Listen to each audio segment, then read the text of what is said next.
Friends, happy morning. नमस्कार आप सभी साथियों को आपके अपने यूट्यूब चैनल डॉक्टर फलाहारी सेंटर में हम एक बार पुनः स्वागत करते हैं। फ्रेंड्स, हम वेलकम करते हैं। फ्रेंड्स, आज हम बात कर रहे हैं प्लांट किंगडम की बहुत ही यूनिक, बहुत ही बेहतरीन रेमेडी। फ्रेंड्स, निश्चित तौर पे इस रेमेडी को अगर जीवन रक्षक रेमेडी कहा जाए तो किसी प्रकार का अतिशयोक्ति नहीं होगा फ्रेंड्स, क्योंकि यह ठंड के सीजन में आप समझ सकते हैं कि हृदय संबंधी बीमारियां बहुत तेजी के साथ बढ़ जाती हैं। पैरालिटिक के सिम्टम्स बहुत ज़्यादा देखने को मिलते हैं। लगातार जो लकवा के पेशेंट हैं, जो पैरालिसिस के पेशेंट हैं फ्रेंड्स, उनकी संख्या बढ़ जाती है। और ये रेमेडी ऐसी रेमेडी है जो नसों के ऊपर काम करती है, हृदय के कवच के रूप में जानी जाती है। और प्लांट किंगडम रेमेडी है, पेड़ पौधे पत्तियों से बनने वाली जो रेमेडी है फ्रेंड्स, वो निश्चित तौर पे बहुत ही बेहतरीन होती हैं और हमारे आपके लिए किसी जीवन रक्षक से कम नहीं होती। और सबसे बड़ी बात है कि इनका कोई नुकसान भी हमारे शरीर पे नहीं होता है, क्योंकि ये वही रेमेडी हैं जिस प्रकार से हमारे घर में, रसोई घर में मसालों के रूप में बहुत सारी औषधियाँ विद्यमान रहती हैं, फल सब्जियों के रूप में विद्यमान रहती हैं, उसी प्रकार से एक रेमेडी है फ्रेंड्स, और बहुत ही यूनिक है। तो आइए हम लोग आज इसी के ऊपर बात करते हैं। उसके पहले आप चैनल में नए हैं तो चैनल को सब्सक्राइब जरूर कर लीजिए फ्रेंड्स, बेल आइकन को ऑन कर लीजिए। वीडियो अच्छा लगे इसको लोगों तक जरूर पहुंचाइएगा।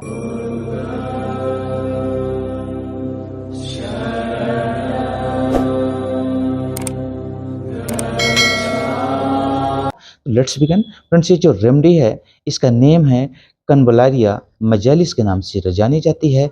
यह एक पेरेनियल हर्ब्स है, यानी कि एक सदाबहार एक प्रकार का हर्ब है फ्रेंड्स, जो कि छोटे छोटे पादप के रूप में ये आपको देखने को मिल सकता है फ्रेंड्स। आप देखेंगे अगर आपके क्षेत्र में है तो ठीक है, क्योंकि यूरोप में भी पाया जाता है और ये एशिया के कई देशों में ये पाया जाता है फ्रेंड्स। तो इसको लिली ऑफ द वैली कहा जाता है। इसका जो कॉमन नेम है लिली ऑफ द वैली है फ्रेंड्स।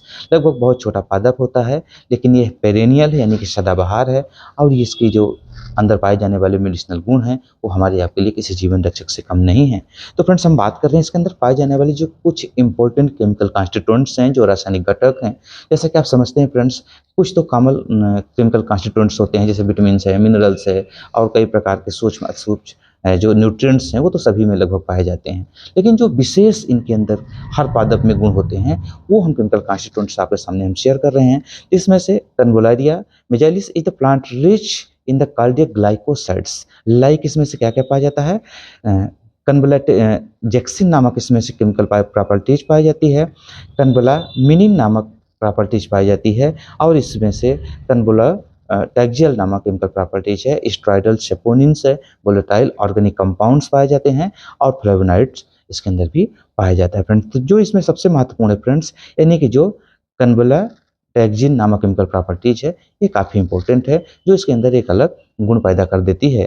अब हम बात कर रहे हैं फ्रेंड्स, इसके जो मेडिसिनल यूजेस हैं, ये किस किस कंडीशन के पेशेंट को दिया जा सकता है और किस किस सिम्टम के पेशेंट को देना चाहिए। तो फ्रेंड्स, ये जो रेमेडी है बहुत अच्छा काम करती है, और हार्ट रेमेडी के नाम से शुरू में भी हमने बताया कि हार्ट रेमेडी के नाम से इसको जाना जाता है। इंक्रीज एनर्जी ऑफ हार्ट्स, यानी कि हमारे हृदय की गति को इम्प्रूव करती है, उसमें से ऊर्जा प्रदान करती है, उसको एक प्रकार का टॉनिक के रूप में काम करती है। Action renders its more and regulate to the heart function, यानी कि ये हमारे हार्ट के फंक्शन को ठीक करती है। इसके साथ ये रेमेडी बहुत अच्छा काम करती है फ्रेंड्स। ये हमारी जो आर्टरीज हैं उनको डायलेट करने के लिए जानी जाती है। उसमें ब्लॉकेज हो जाता है, जिसमें से कि ब्लड और ऑक्सीजन की सप्लाई हमारी कोरोनरी आर्टरी तक नहीं पहुंच पाती है और हमारे हार्ट तक नहीं पहुंच पाती है, जिस वजह से धीरे धीरे धीरे धीरे आपका ब्लॉकेज बढ़ जाता है। और एक समय ऐसा होता है कि बाईपास सर्जरी कराओ, एंजियोग्राफी कराओ, फिर प्लास्टिक कराओ, ये कई प्रकार के चीज़ें देखने को मिलती है जब उस नसों में ब्लॉकेज हो जाता है। ये रेमेडी क्या करती है, उसको डायलेट करने का काम करती है। ट्रांसफर जम गया है, उसको निकालने के लिए ये रेमेडी किसी चमत्कार से कम नहीं है। इसमें से नाइट्रिक ऑक्साइड का भी प्रोडक्शन करती है, जो कि हमारे नसों में ब्लॉकेज को खोलने के लिए जानी जाती है। तो फ्रेंड्स, ये रेमेडी बहुत अच्छा काम करती है। यह रेमेडी काम करती है friends hypertrophy and when the venous stasis in the निश्चित तौर पे जो ड्रॉपसी बन रही है, जहाँ पे लगातार शरीर में पानी भर रहा है, उसको निकालने के लिए जानी जाती है। यानी कि ड्रॉपसी कंडीशन हो, यहाँ तक कि एनासार्का, एनासार्का का मतलब क्या होता है फ्रेंड्स, पूरे शरीर में पानी भर गया हो। ऐसे कंडीशन जब हार्ट फेलियर होता है या कि हार्ट प्रॉपर काम नहीं करता है, उस कंडीशन में शरीर में पानी जमा होने लगता है, या लीवर काम ना करे या किडनी काम ना करे। ये तीनों कंडीशन में फ्रेंड्स आपने देखेंगे कि हार्ट फेलियर, किडनी फेलियर और लीवर फेलियर की कंडीशन में ड्रॉपसी हो जाती है, यानी कि शरीर में पानी भरना शुरू हो जाता है। ऐसे कंडीशन में यह रेमेडी बहुत अच्छा काम करती है। ये फ्रेंड्स इन्यूरिक, यानी कि जब शरीर में पेशाब की मात्रा जमा होने लगती है, वो बाहर नहीं निकल पाता, उस कंडीशन में ये डायूरेटिक रेमेडी के रूप में ये काम कर जाती है। निश्चित तौर पे जब हार्ट फंक्शन ठीक हो जाता है, उसके बाद फिर यूरिन बढ़ जाती है और जो पानी जमा हो रहा था वो भी ठीक हो जाता है। हमारे हार्ट में ऑक्सीजन, ब्लड की सप्लाई पूरी तरीके से पहुंचने लगती है, हार्ट मसल्स को प्रॉपर न्यूट्रिएंट्स मिलने लगता है और उसको मजबूती करती है फ्रेंड्स। इसलिए रेमेडी बहुत अच्छा है। ये फ्रेंड्स जो ये मिलती-जुलती रेमेडी है, यानी कि उससे संबंधित जो रेमेडीज़ हैं, इसमें से जैसे कर्टेगस हो गया आपका, इसके साथ डिजिटलिस हो गया, स्टोफेंथस हो गया, उसकी तरह ये काम करने वाली रेमेडी है। इसके साथ ही ट्रिबुलोस्ट्रेस्ट्रिस जैसे काम करती है, यानी कि डायूरेटिक का भी काम करती है, एस्पैरागस जैसा काम करती है। तो ये कुल मिला के जो रेमेडी है फ्रेंड्स, ये हमारे शरीर के नस के ऊपर काम करती है, स्पेशली ये हार्ट के ऊपर काम करती है। उसके साथ-साथ हमारी किडनी और लीवर के ऊपर भी ये काम करती हैं, क्योंकि सभी एक-दूसरे के पूरक हैं। अगर इनका फंक्शन ठीक होगा, तभी ठीक होगा। कोई किसी एक का फंक्शन अगर गड़बड़ाएगा, तो कुछ दिन बाद फिर दूसरा ऑर्गन्स भी डैमेज होगा।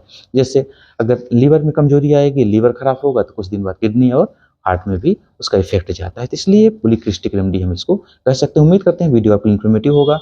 वीडियो अगर अच्छा लगा हो, तो इसको लोगों तक जरूर पहुंचाइएगा। मिलेंगे न्यू वीडियो के साथ, तब तक के लिए अनुमति दीजिए। नमस्कार। डोज हमेशा फ्रेंड्स अपने जो आपके चिकित्सक हैं वो डिसाइड करते हैं, तो डोज हम कभी नहीं बताते, क्योंकि हर पेशेंट की अलग अलग कंडीशन होती है। तो आप अपने डॉक्टर्स के सलाह के आधार पर कि उसका डोज और कब कितना लेना है वो डिसाइड करते हैं। Thank you.